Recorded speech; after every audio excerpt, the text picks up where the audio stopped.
You know what's even harder than animation? Making a tutorial about it. Yes!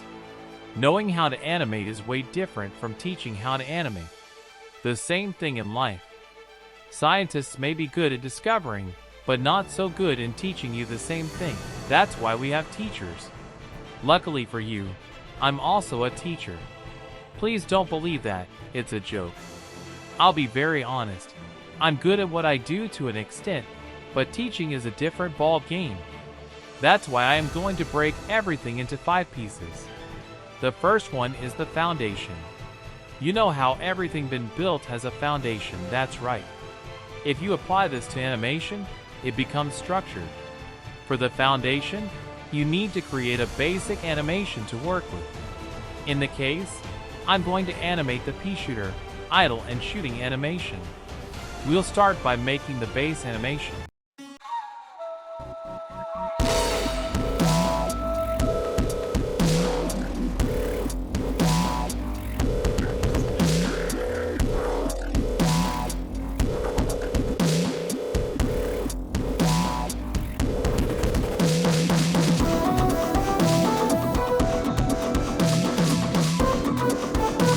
We now have our foundation. For the next step, experimentation. Just play with parts of the character you feel could be animated. If it works, it works. If it doesn't, undo.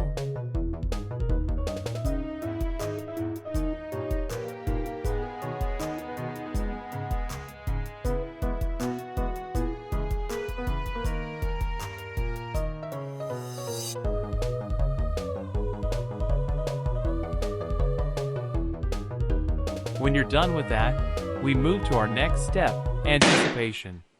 Anticipation is so important because it makes your animation look alive.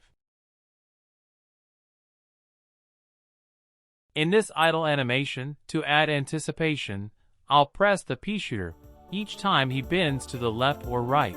That creates a simple form of anticipation.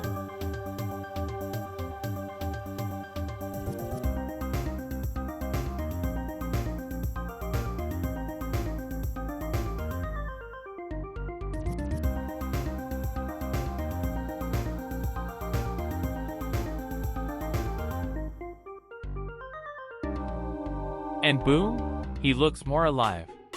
Almost all my animations use anticipation. It is my dirty little secret. Take a look at most of my animation. You will instantly notice the anticipation. If you still don't get it, anticipation is giving the impression of expectancy.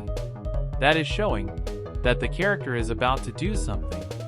If you want to jump, you'll first bend down before you lift off from the ground. Okay. That's all about anticipation. The next one is camera movement and tricks. Now even if you've done everything, and it still doesn't look good, this is where the cameraman comes in. Now the camera option has so much potential, and yet he's been treated like a side character. The camera is used to show the viewers what you want them to see. I'm going to have to be truthful with you again. When it comes to the camera, there are different stages attached to it. There is the basic camera movement, which is the one where you show what is happening to the viewers. Then, there is advanced camera movement, like the one you see in Mr. Yellow's animations. That involves shaking effects, movement effects, and many more. You'd also notice, it takes Mr. Yellow a whole month or months to produce one animation. Why? He spends a lot of time experimenting, adding anticipation on another level, animating all kinds of camera movement, but with structure. Making characters too. But if you're like me, and don't have that luxury of time, but still want to produce animation every week, you can take parts of all the tools. Like base animation, which is crucial or you wouldn't have animation, anticipation, to give it life, and lastly camera movement or animations like impact camera effect. This effect makes your animation more real and impactful. For example, take a look at these animations.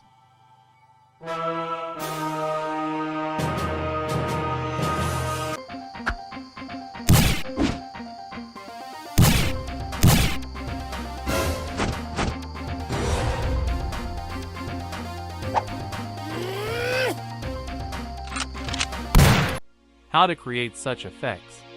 There are many ways to do this.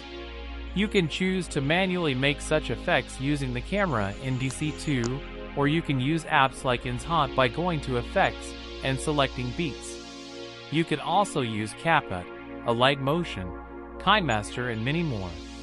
What have we learned today, my viewers? We learned the foundation on how to make PVZ animations.